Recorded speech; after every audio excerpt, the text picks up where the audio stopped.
Examination registration വേണ്ടി registration link കിട്ടിയേക്കുന്ന ലിങ്കിൽ click ചെയ്യുമ്പോൾ നിങ്ങൾ രജിസ്ട്രേഷൻ പേജിലേക്ക് പോകും. രജിസ്ട്രേഷൻ്റെ ബേസിക് ഡീറ്റെയിൽസ് ഇതിലുണ്ടാവും. ബുക്കിൽ ക്ലിക്ക് ചെയ്യാം. അതിനുശേഷം നമ്മുടെ രജിസ്ട്രേഷൻ ഫീഡ് അവിടെ ഒരു വട്ടം പ്രസ് ചെയ്യുമ്പോൾ +1 എന്ന് വരും. അപ്പോൾ 1200 എന്ന പേയ്മെൻറ്റ് കാണിക്കുന്നുണ്ടാവും.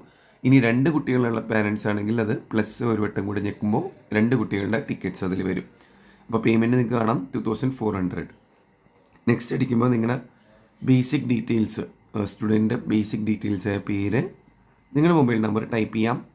പ്രസൻറ്റ് ബെൽറ്റ്, അതൊരു ഡ്രോപ്പ് ഡൗൺ മെനുവിൽ നിന്ന് നിങ്ങളുടെ സ്റ്റുഡൻറ്റിൻ്റെ പ്രസൻറ്റ് ബെൽറ്റ് സെലക്ട് ചെയ്ത് ആഡ് ആൻഡ് നെക്സ്റ്റ് ക്ലിക്ക് ചെയ്യാം.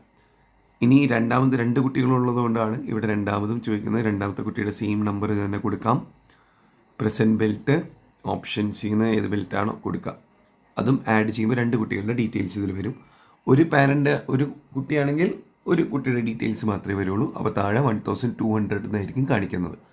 ഇതിപ്പോൾ 2 കുട്ടികളുടെ രജിസ്ട്രേഷൻ ചെയ്യാൻ വേണ്ടിയാണ്. നെക്സ്റ്റ് ക്ലിക്ക് ചെയ്യുമ്പോൾ പേയ്മെൻറ്റ് പേജിലേക്ക് പോവും. 2400 പേയ്മെൻറ്റ് റിവ്യൂ ചെയ്യാം. വെരിഫിക്കേഷനായിട്ട് ഒരു OTP വരും.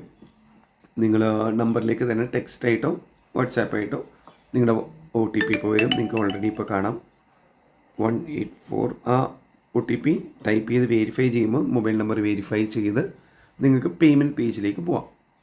പ്രൊസീഡ് ടു പേ എന്ന് ക്ലിക്ക് ചെയ്യുമ്പോൾ നിങ്ങളുടെ ഗൂഗിൾ പേ, UPI, ക്രെഡിറ്റ് കാർഡ്സ് ഏതാണോ നിങ്ങൾ യൂസ് ചെയ്യുന്ന എല്ലാ ഓപ്ഷൻസും ഇതിലുണ്ടാവും. അതാത് ഓപ്ഷൻ സെലക്ട് ചെയ്ത് പേ ചെയ്താൽ നിങ്ങളുടെ രജിസ്ട്രേഷൻ കംപ്ലീറ്റഡ് ആയിരിക്കും. Thank you.